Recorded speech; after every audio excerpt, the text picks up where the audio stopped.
So as we all know, Lamelo Ball has pretty much been dominating this entire season at Spire Academy.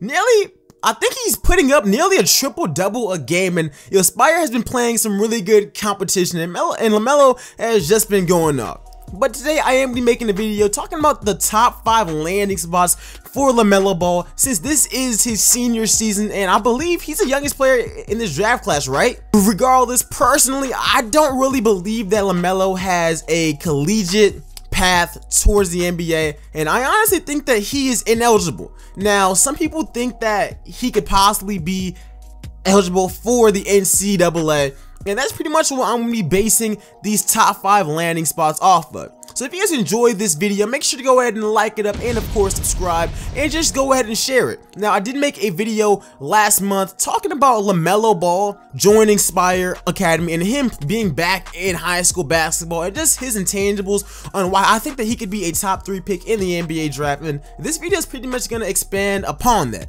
So if you guys missed that video, make sure to go and check it out. I'll make sure to link it in the description as well as in the top right hand corner. It's my highest viewed video ever. So yeah, make sure you go ahead and check that video out. But obviously, today we're going to be acting as if Lamelo is eligible, which even though I think is very unlikely, I think that there's like a 5% chance that he regains his eligibility, because I personally think that he's ineligible. He signed an agent, even though LeVar said that was a family friend doing him a favor. I'm still not all that sure about it. Let alone that Lamelo has signed 2, one being in Lithuania and the other being in the JBA. Even if we want to go more than that, the whole notion that Lamelo was never paid, I'm not really sold on. And you have to remember that he also has a signature shoe, the Melo Ball 1, and he actively promotes Big Baller Brand, which, even if that's a family business, is against NCAA violations as well. So personally, I don't think that he's ineligible. Let me know you guys' thoughts and y'all's opinions on this in the comment section below. But I think it's time for me to get straight into this list, because I didn't want to just make a list talking about why I think he's ineligible. Like I said, this is his top landing spots after he completes high school. So yeah, as I said, let me know where you guys think he's going to end up in the comment section below. Like up this video and subscribe to this channel for NBA discussions, 2K, and lots of more other content. But other than that, let's get straight into it.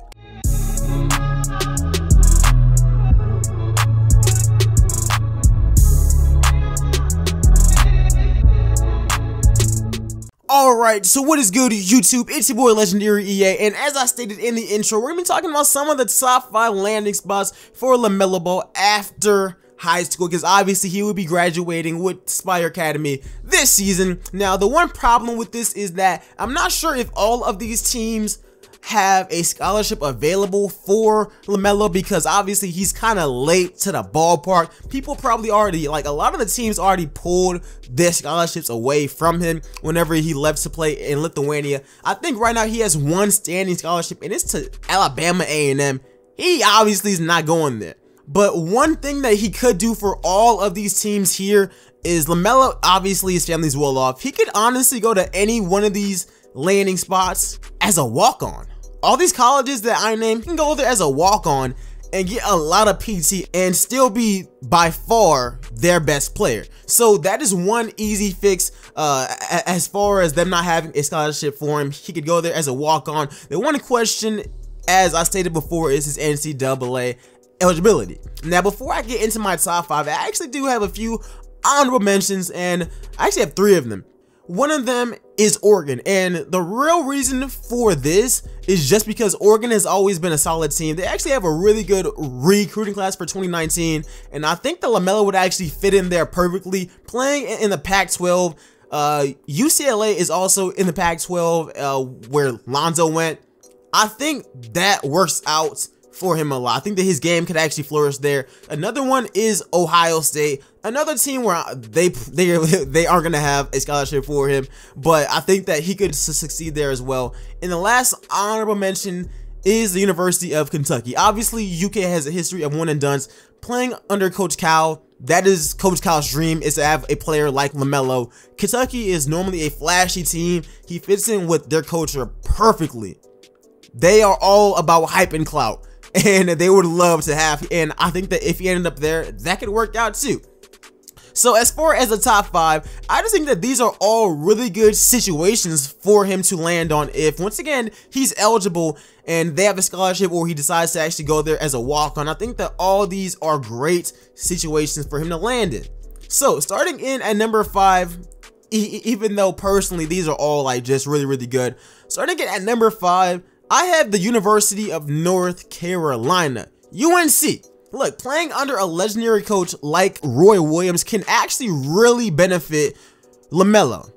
Look, he's someone who makes you earn all of your minutes, no matter your history, your hype, your ranking, all of that stuff. He makes you earn your minutes. That's why somebody like Nasir Little, who has loads of NBA potential, has found himself coming off the bench a lot this season.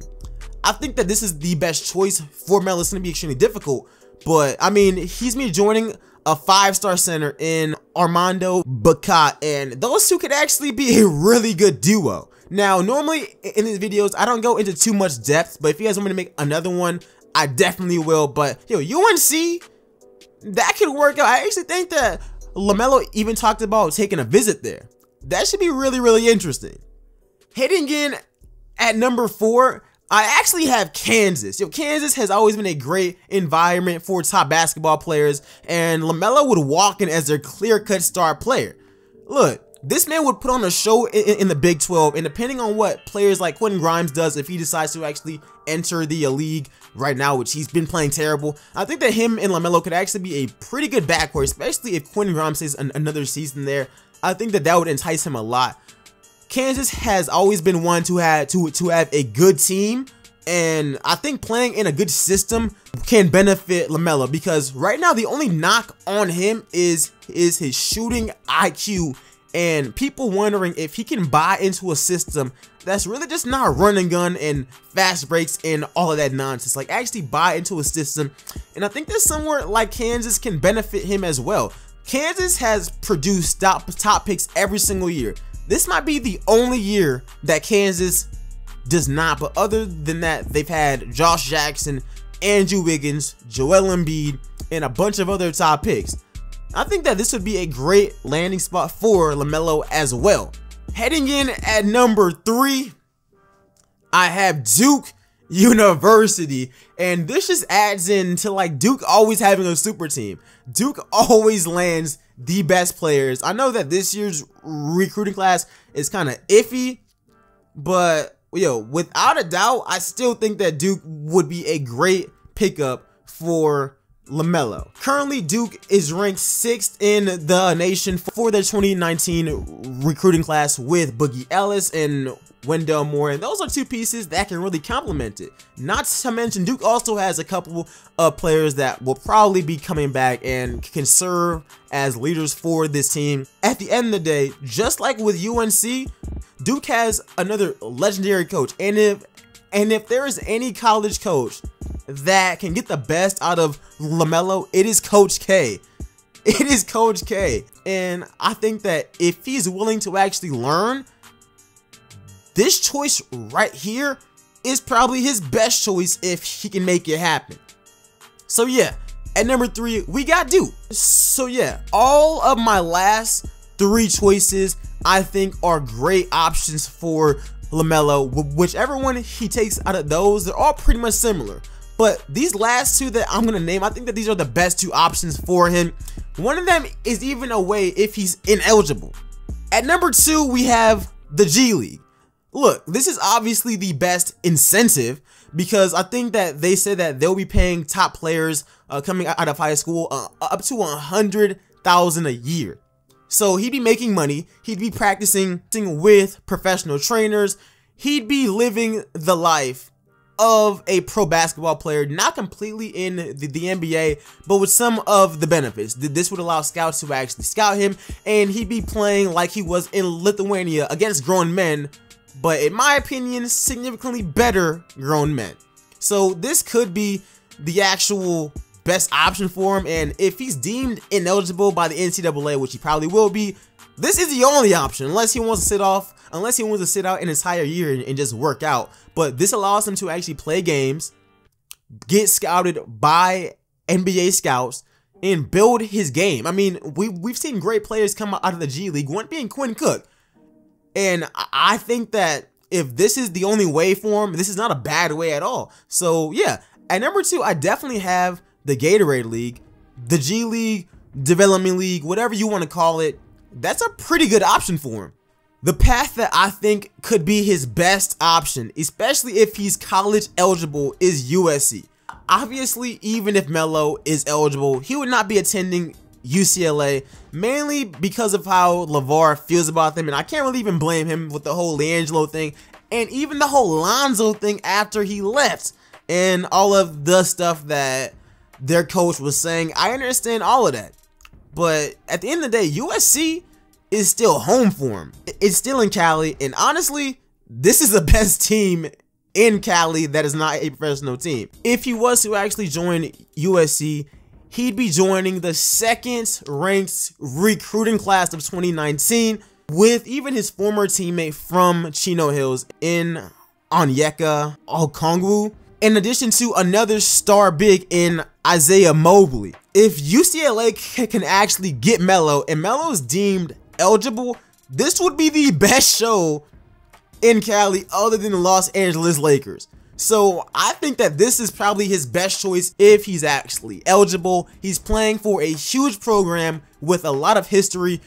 behind it, in a huge city, and with great players.